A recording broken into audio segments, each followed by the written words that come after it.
కర్కాటక రాశి వారికి ఈ వారం చాలా అనుకూలంగా ఉంది. కోర్టు సంబంధించిన వ్యవహారాలు కావచ్చు, స్థిరాస్తులు, భూమికి సంబంధించిన విషయ వ్యవహారాలు వీరు సానుకూల పడతాయి. ఎప్పటి నుంచో స్థిరాస్తిని అమ్మదలుచుకున్న వాళ్ళకి, అలా పెండింగ్లో ఉన్న వాళ్ళు కూడా ఇది ఈ వారం నెరవేరే అవకాశం గోచరిస్తోంది. ఆ స్థలాన్ని అమ్మి కొన్ని అప్పుల్ని తీర్చగలుగుతారు.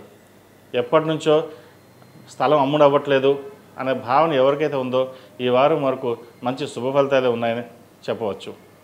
లగ్నాధిపతి చక్కగా బలంగా ఉన్నారు. లగ్న బలం ఎంత గట్టిగా ఉంటే సంకల్ప బలం కూడా అంతే గట్టిగా ఉంటుంది. చేసే పనిలో ప్రతి ఒక్కటి మనకు అనుకూలంగా ఉంటుంది. అయితే ఇక్కడ చిన్న ఇబ్బంది ఏంటంటే భయం. మనం చేయగలమా లేదా, చేసే ఎవరైనా అనుకుంటారా, లేదా మనం ముందుకు వెళ్ళగలమా లేదా అనే ఫస్ట్ భయం అనేది మీకు ఏర్పడుతుంది.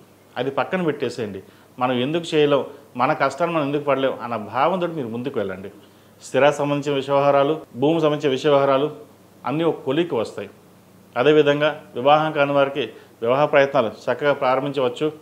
మహాలయ పక్షాలు అయిపోయి నవరాత్రులు ప్రారంభమే కాబట్టి ఈ నవరాత్రుల్లో మంచి సంబంధం కోసం ప్రయత్నాలు ప్రారంభించండి. మంచి సంబంధం కుదురుతుంది. అదేవిధంగా విదేశాల్లో ఉన్నవారికి, వైద్య వృత్తిలో ఉన్నవారికి, సాఫ్ట్వేర్ రంగం, కళారంగాల వారికి అనుకూలంగా ఉంటుంది. వ్యాపారం చేసే వాళ్ళకి గత గడిచిన 3-4 వారాల కంటే కూడా ఈ వారం నుంచి కొంతవరకు బాగుందని చెప్పచ్చు. షష్టమాధిపతి, భాగ్యాధిపతి అయిన గురువు 1000లో ఉన్నారు. 1000 గురువు మంచిదే, ఖర్చు అలాగే ఇస్తాడు. అది మంచి ఖర్చు అనుకోండి. శుభకార్యాలకు ఎక్కువగా ఖర్చు పెడతారు. ₹1 అనుకుంటే ₹2 ఖర్చు అవుతుంది. వ్యాపారంలో కూడా అంతే. కానీ లాభాలు బాగుంటాయి, స్థిరంగా ఉంటారు. ఈ రాశిలో జన్మించిన విద్యార్థులు కూడా అనుకూలంగానే ఉంటుంది.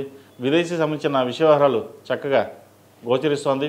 విదేశాల్లో ఉన్నవారికి PR కావచ్చు, గ్రీన్ కార్డ్ కావచ్చు, ఏదైతే ప్రయత్నాలు చేస్తున్నారో చక్కగా ప్రయత్నాలు ప్రారంభించవచ్చు. విదేశీ సంబంధించిన విషయ వ్యవహారాలు చాలా అనుకూలంగా ఉన్నాయి వీరికి. వైద్య వృత్తిలో ఉన్నవారికి, సాఫ్ట్వేర్ రంగంలో ఉన్నవారికి అనుకూలంగా ఉంది. కన్స్ట్రక్షన్, రియల్ ఎస్టేట్ ఫీల్డ్ వారు కూడా చాలా అనుకూలంగా ఉంటుంది. గడిచిన కొన్ని వారాల కంటే భూమి సంబంధించిన విషయ వ్యవహారాలు మీరు చక్కగా అనుకూలిస్తాయి.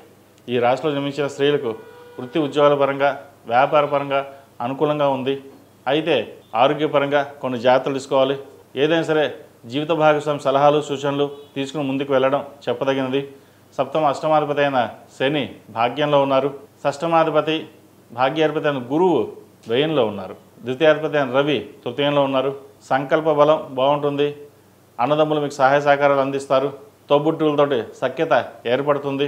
ఏదైనా సరే మనం సాధించగలమన్న భావన ఏర్పడుతుంది. అయితే ఒక్కొక్కసారి అతి మంచితనం, అపాత్రదానం కూడా తప్పు అవుతుంది. ఇటు బయట వాళ్ళు కావచ్చు, ఇంటి వాళ్ళు కావచ్చు, ఎప్పుడో సహాయం చేసిన దానికి అది మిమ్మల్ని అడగడం, మీరు అడిగితే వాళ్ళు ఇబ్బంది పెట్టడం లేదా మనస్పర్ధలు రావడం జరుగుతుంటుంది. ఇటువంటి విషయాల్లో, సున్నితమైన విషయాల్లో మీరు చాలా జాగ్రత్తగా వ్యవహరించడం అనేది చెప్పదగిన సూచన. వివాహాది శుభకార్యాలు చక్కగా ఉన్నాయి. వివాహ ప్రయత్నాలు చేస్తున్న వారికి మంచి సంబంధం కుదురుతుంది. ఈ నవరాత్రుల్లో అమ్మవారికి ప్రతిరోజు ప్రతినిత్యం కుబేరు కుంకుమ, ఆరవల కుంకుమతోటి అమ్మవారిని పూజించండి. మంచి ఫలితాలు సంప్రాప్తిస్తాయి. ఈ రాశిలో జన్మించిన వారికి కలిసి వచ్చే సంఖ్య 5, కలిసి వచ్చే రంగు మెరూన్. ఏదైనా పని మీద బయటకు వెళ్ళేప్పుడు మంగళవారం కానీ శనివారం కానీ వెళ్ళండి. మంచి ఫలితాలు సంప్రాప్తిస్తాయి. ఈ పూజా స్టోర్.in పసుపు కుంకుమ నుంచి దేవతా విగ్రహాల దాకా అన్ని రకాల పూజలు, వ్రతాలు, వివాహం, గృహప్రవేశం, హోమాది శుభకార్యాలకు కావలసిన పూజా సామాగ్రి అంతా ఒక్క క్లిక్తో మీ ఇంటి వద్దకే. నేడే ఆర్డర్ చేయండి మీ ఈ పూజా స్టోర్.in లో. One stop for all puja needs.